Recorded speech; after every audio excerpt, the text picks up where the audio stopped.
Jesus stated in Luke 17, verse 26 and 27, "And as it was in the days of Noah, so shall it be also in the days of the Son of Man. They did eat, they drank, they married wives, they were given in marriage, until the day that Noah entered into the ark and the flood came and destroyed them all."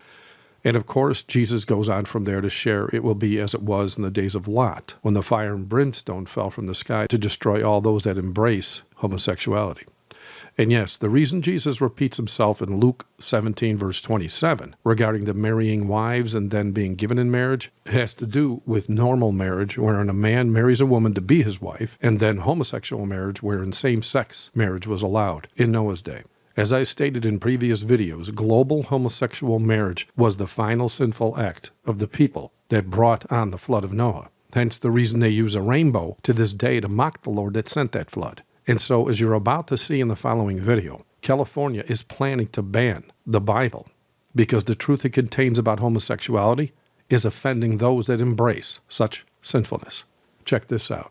All right, Travis, talk to me about this bill. This is essentially criminalizing religious beliefs, and I don't mean to speak in hyperbole here, but if this bill were to pass, would this prohibit the sale of the Bible that teaches these things about sexual morality? Well, literally, according to how this law is written, yes, it would. This is, PC culture, politically correct culture, gone horribly awry. This is really directly hitting at our First Amendment rights as American citizens. Now the Democrat legislators in this building right behind me, the California State Legislature, they want to tell you how to think, what sort of books that you can read, write, and purchase. It is completely wrong. It is absolutely against our First Amendment rights. And I, for one, will be a vocal opponent against this if it ever hits the Assembly floor. Right. I mean, some of the phrasing here, I read it in the introduction. I want to read it again. They say this includes efforts to change behaviors. I mean, that is the role of parents, to guide their children's behaviors. If they are not allowed to guide their children's behaviors with their religious beliefs, then what rights do parents even have in the state of California? Which is exactly right. I mean, this is what the Democrats are trying to do in California. This is how bad it's gotten, how far away the California Democrat Party's actually gotten away from even just normal Democrats here in the state of California. They want to tell people how to think, what sort of books they can read, what books they can't read.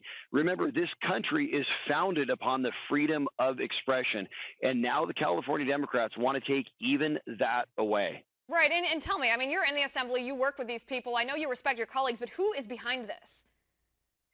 This is the whole liberal agenda. I mean, this is what they've been trying to do now for decades, literally in California. It's just gotten so bad because no one's been able to stop the Democrats in California that now their true designs are really starting to show themselves.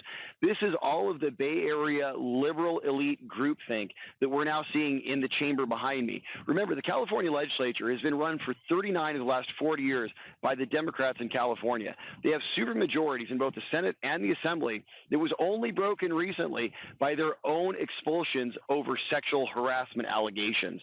So, I mean, look, it's not as if these guys are a clean house. These guys have been trying to do this for a long, long time. It started out with, this whole concept of politically correct speech, which, thank God, has been blown out of the water by our president, Donald J. Trump. Now they want to tell you not only, what is it polite to say, but here's what you actually can say, what you can't say. Here's the sorts of books you can read and can't read.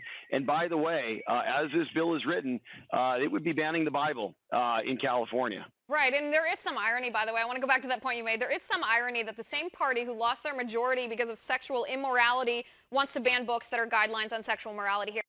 And there you have it. Whether they pass the bill and make it law no longer matters. Christian prophecy is going to be fulfilled, and every sin known to man is going to be normalized, and the Bible that condemns it all will legally become hate speech in America and all around the world, in fact, just as we in the Remnant Church have been warning people about for decades. Pray for these lost souls, that they find Jesus and come out of the sinfulness that perverts their minds into thinking homosexuality is normal.